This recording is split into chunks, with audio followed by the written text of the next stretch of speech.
So a lot of questions about what comes next after this bombing campaign. What is this potential ground invasion even going to look like? How can they accomplish their stated objective of destroying Hamas? Secretary of Defense Lloyd Austin was actually on the Sunday shows yesterday, sounding some warnings about the difficulty of what Israel has planned. Let's take a listen to what he had to say. And they're about to launch this ground offensive in Gaza. You were at CENTCOM. You were the CENTCOM commander when ISIS had control of Mosul, and it took 9 months, but you cleared ISIS out of Mosul with our Iraqi and Kurdish partners. What is that? What were the lessons you learned there that apply here? Well, the first thing that everyone should know, and I think everybody does know, that urban combat is extremely difficult. It goes at a slow pace. That was 9 months. Nine months of intense combat. Yes. This may be a bit more difficult because of the underground network of tunnels that that Hamas has constructed over time, and the fact that they've had a long time to prepare for a fight. So I think you'll see a fight that's characterized by a lot of IEDs, a lot of booby traps, and just really grinding activity going forward. So you hear what he says there. Yeah. So the fight to liberate Mosul from ISIS took 9 months. It was brutal. It was bloody. It was incredibly difficult. Americans suffered casualties. Now you're talking about Lloyd Austin here saying this fight may be even more difficult because of, the nature of urban warfare, because of how dug in Hamas is, because of the tunnel system, and there will certainly be significant IDF casualties here as well. I have some numbers I can read. So I've been doing a lot of research into this. Inside the city of Mosul, there were 8,000 ISIS fighters compared to Gaza, where Hamas has an estimated 30 to 40,000 fighters. Palestinian Islamic Jihad has another 15,000 men under arms. So we're talking about 55,000 fighters versus 8,000. In addition, ISIS was not from Mosul. They just took it over. Right. These people actually live there. So consider that ISIS did not have the majority support of the people in Mosul. They hated them just as much as everybody else. They were just militarily occupied. Hamas, I'm not going to claim they all support Hamas, but some do. They have more of a support than they definitely did in Mosul. They're going to be way more dug in terms of the support from the civilian populace. So honestly, the U.S., the West, we have not engaged in a fight like this maybe ever. Even in the war in Iraq during Fallujah and all of that, actually, I'm not sure why, but the jihadists let the civilians leave, maybe before they discovered human shields. So we didn't have nearly as amount of a densely populated area to contend with. And, because America did not lose that many people in the battle on Mosul, we mostly were in a trade, advise, and assist. We mostly did not pay attention.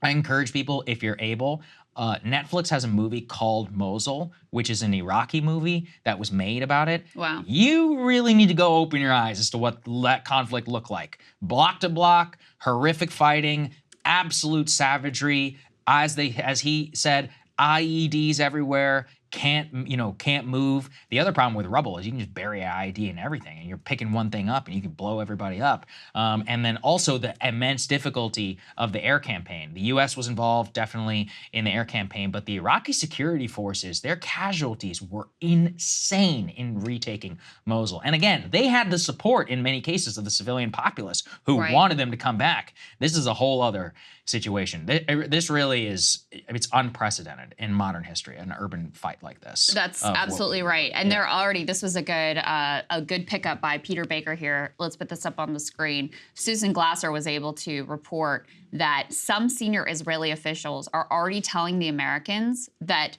they should expect a war that could last as long as 10 years, a decade. That's what they're saying behind the scenes. And if we know anything about our experience of misadventures in the Middle East, it's that it always goes longer and is way more difficult than you expect. And of course, in many of the objectives that we set out for our military, both in Iraq and certainly in Afghanistan, even, over the course of the long time period that we were there, we failed. I mean, Afghanistan is back in the hands of the Taliban. That tells you everything you need to know about how well our nation-building exercises went there ultimately. Let's put this up on the screen. This is from the Times of Israel. They're reporting here on, what this could all look like. So they say U.S. Secretary of State Antony Blinken says Israel should be devising a strategy for who will rule Gaza after it completes its mission of toppling Hamas. So keep in mind, the airstrikes right now, for them, that's nothing. That's the easy part. What are they even accomplishing? We don't even know how many Hamas fighters they're actually even taking out, or whether it's, largely, and I expect it is largely civilians who are being killed in these airstrikes. So that part, then, okay, let's say you're able to accomplish this very difficult feat of the ground invasion and rooting out Hamas, which we just laid out for you how difficult that's going to be. Then what? Let me continue to read here. Quote, there are different ideas out there about what could follow. All of that needs to be worked, and it's something that needs to be worked even as Israel is dealing with the current threat. That's what Blinken is telling NBC's Meet the Press. This appears to be the first time that Washington is publicly urging Israel to think about its day-after strategy after privately doing so in order to avoid making the same mistakes the U.S. made after 9/11, which led it to being bogged down and dragged out in the Middle East. Israeli officials have said publicly they are currently focused on eradicating Hamas, are not thinking about what might come after, though the government's newest ministers from the National Unity Party demanded the crafting of a more holistic strategy upon entering the government. Netanyahu's office issued a statement on Friday declaring that the premier's defined goal for the Gaza war is the elimination of Hamas. All talk of decisions to hand over the Gaza Strip to the Palestinian Authority or any other party is a lie, so insisting, no, we really have no plan after this, okay? Netanyahu has come under fire since the start of the Gaza war from critics who have accused him of working to strengthen Hamas over the past 15 years in order to divide Palestinian factions and avoid peace talks with more moderate PA. Asked what Israel's strategy is for who will govern Gaza after the war is over, Blinken tells Meet the Press, we cannot go back to the status quo. They can't go back to the status quo with Hamas being in a position in terms of its governance of Gaza to repeat what it did. At the same time, what I've heard from the Israelis is absolutely no intent, no desire to be running Gaza themselves. So something needs to be found that ensures that Hamas cannot do this again, but that also doesn't revert to Israeli governance of Gaza. So they've got a lot about what they don't want this to look like. Not a lot of details so far. And in fact, an out-and-out insistence by Netanyahu that they have no idea what comes after this effort. Yeah, because they don't want to sign up for it. And then that's again, right, the major difficulty of this. Well, then who the hell is going to be in charge? Is it going to be Israel? Is it going to be the United Nations? I mean, yeah, the UN is so good at nation building too. Ask Rwanda how that's going. There are so many examples where, okay, are we going to turn it over to the administration of Egypt and of Jordan? I mean, they're just going to do what's good for them, not necessarily for the people who are in charge here. Are they going to administer elections? How did that work out for America in Iraq and in Afghanistan? It turns out this is actually extremely difficult, and that's why in general it's usually better to let the actual party involved decide it for themselves. Unfortunately, in this case and in the past, that usually means a scenario which you cannot 100% control. This really does just come back to so many of the lessons in Iraq, and even when we consider it a couple of different ways. You could say like, oh, we're in this for the elimination of Hamas. In General Stanley McChrystal, he became very famous, designed this whole JSOC counterterrorism unit in 2006. It became incredibly efficient at killing al-Qaeda terrorists all throughout 2006 and 2007. And yet in 2007, the US still had to surge troops to quash al-Qaeda violence and intra-civil war between Sunni and Shia, because there was a core problem that just killing terrorist leaders was not getting to, which is you had two basically irreconcilable groups that were pushed to the brink of war that was then had the chaos of the invasion backstop. So you can kill probably every single member of Hamas leadership. Will that actually degrade or destroy the entire organization? I mean, basically, no. Now, you can take away their military capability. That's basically what we did in against ISIS, and that, of course, was effective, and we took away the land that they operated in. But it's just not the same situation that we're dealing with. It is far more akin to like a true counterinsurgency campaign where you have the population here that dramatically more supports the group that is we're supposedly trying to eliminate than ISIS or even al-Qaeda in Iraq ever had in terms of the civilian support. It is just going to be absolutely brutal and savage. And my fear is that exactly what the IDF did in 2006 and 2014 will happen. They're going to take a ton of casualties. They're going to withdraw, and they're going to be like, well, we've got air power. The enemy doesn't, and you're just going to carpet bomb the entire place, which is, as history has also shown us, unless you basically commit to total annihilation, you still can't win, the conflict. I mean, what they're doing right now, and I keep thinking about the comments we played that you guys should go back and listen to if you didn't hear from Jocko Willink. Yeah. Who's like, again, not a lib, Right. not a lefty, commie, pinko, whatever you all think of me. He is someone who actually has experience on the ground. And he's saying, okay, if your objective is to root out Hamas, let's be serious about what that would take. The first thing I would do is to stop bombing Gaza, because all you're doing is further radicalizing a population which is already under siege and already by and large hates your guts, by the way. So, given the multi-year blockade and the long history of trauma and death and grievance and injury between these two parties, you're already starting out behind the 8 ball here. Your indiscriminate bombing campaign that has killed thousands of civilians and more than 1,000 kids and all of this, not helping the situation in terms of gaining some support on the ground that can help you figure out who you need to get at, who was involved in these attacks. So that's number one. Number two, you should be surging humanitarian aid to the broader civilian population to try to build out that goodwill. And even with all of that, it is going to be insanely difficult to actually achieve the stated objective, which is why I don't think they actually really care about the stated objective, because it's not just him. There was a bunch of military experts who were quoted in Vox who said the exact same thing, that if this is your real objective, this is the path to get there, not what you're doing right now with the complete siege and this massive aerial bombing campaign. So there's that. The other thing is, Saagar, and you kind of alluded to this, there's two possibilities here. One is, as Netanyahu is very much insisting, we really haven't thought about what comes next. We don't know who's going to rule Gaza. We don't know what governance is going to look like. We don't know. We're pushing that off to another day to think about. That's terrifying in and of itself. More terrifying is that they actually do have some idea of what it's going to look like. They just don't want to say it because they know it would be so broadly unacceptable, perhaps to their own population, certainly to, parts of the world, may not be something that the U.S. could sign on for. And, in that regard, a lot of people are pointing to a plan that was released by some of Netanyahu's coalition partners with his stamp of approval back in 2017 for what they wanted to do with both the West Bank and the Gaza Strip. Let's put this up on the screen. So the thought leader behind this is this dude who is a member of the Netanyahu cabinet, Smotrich. He's one of the most extreme members of what is the most extreme government in Israeli history. So they say here, Israeli party approves annexation plan to coerce Palestinian departure with a stamp of Netanyahu approval. Right-wing party conference discusses their plan to annex the Palestinian territories and offer a surrender or transfer ultimatum.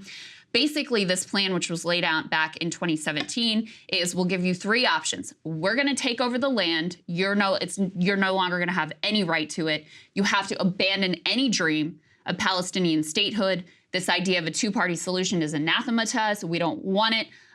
We say, and this was the quote from Smotrich, he says, these are the foundations on which Zionism was erected. We do not assume there are two narratives here that are equal. There's one side that's correct and another that is undermining the right of Israel to exist as a Jewish state. We have to engrave in the consciousness of the Arabs in the entire world, there is no chance of establishing an Arab state in the land of Israel. And so the plan here was to give three options. One is you can abandon any idea of statehood, basically swear loyalty to Israel. You can remain living here, but you will have no rights in terms of being a citizen and being able to vote, being able to participate in democracy. That's number one. Number two, if you won't give up your desire for statehood, we're going to force you to move. And number three, if you're unwilling to move, basically we're going to take care of you in one way or another. So that was the plan laid out by his coalition partners.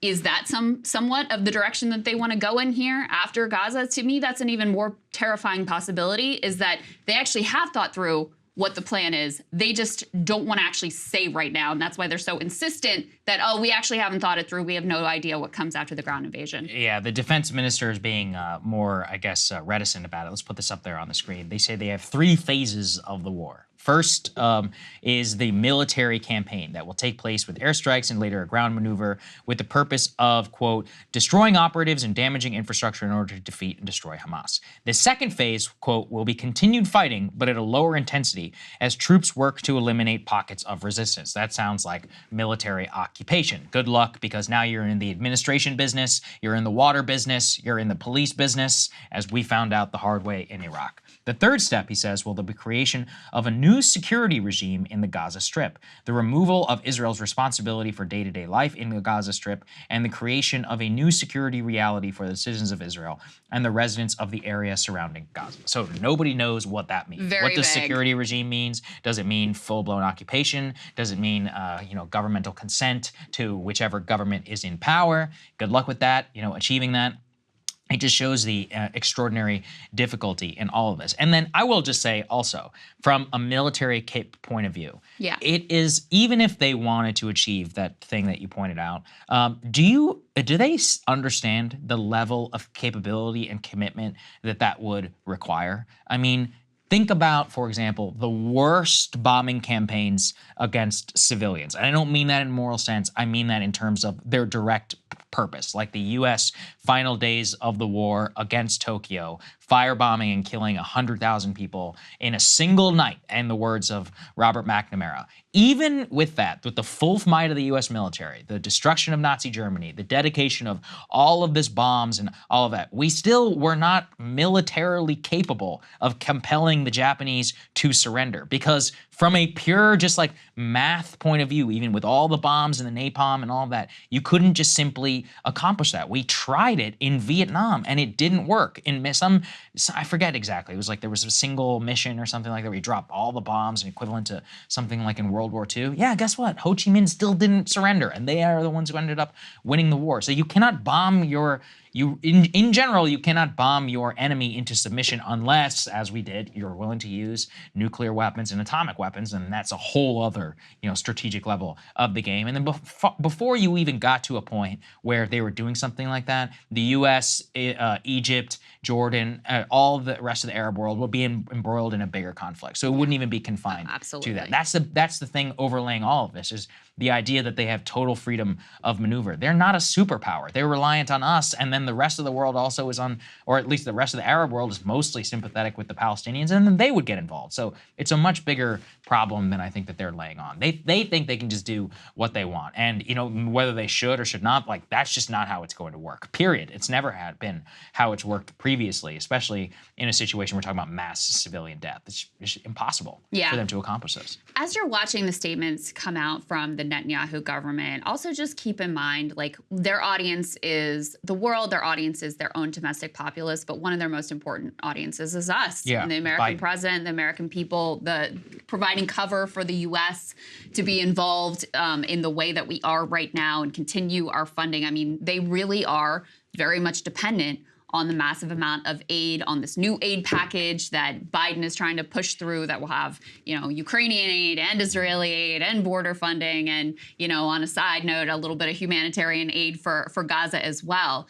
And so they are eyes on the prize, saying what needs to be said publicly to make sure that they can continue to be the recipient of that aid and keep that lockstep bipartisan consensus around support for whatever it is that they're doing in place here in Washington. So just keep that in mind. We always make little notes about what communications come out in English versus what comes out in Hebrew. So, something for you to watch as well as this is all unfolding. Thank God for Google Translate, by the way. Yes. That we can at least get the gist of what people are saying, because, they're very, sometimes, and Al Jazeera is the perfect example. Al Jazeera Arabic is nothing like Al Jazeera English, and that's for a reason. They have very different audiences that you're looking at. Same in Israel. Hebrew TV is very different than English Israeli TV. Yes, indeed. Hey guys, if you like that video, go to breakingpoints.com, become a premium subscriber, and help us build the best independent media organization on the planet. That's right. We're subscriber funded. We're building something new. We want to replace these failing mainstream media organizations. So again, to subscribe, it's breakingpoints.com.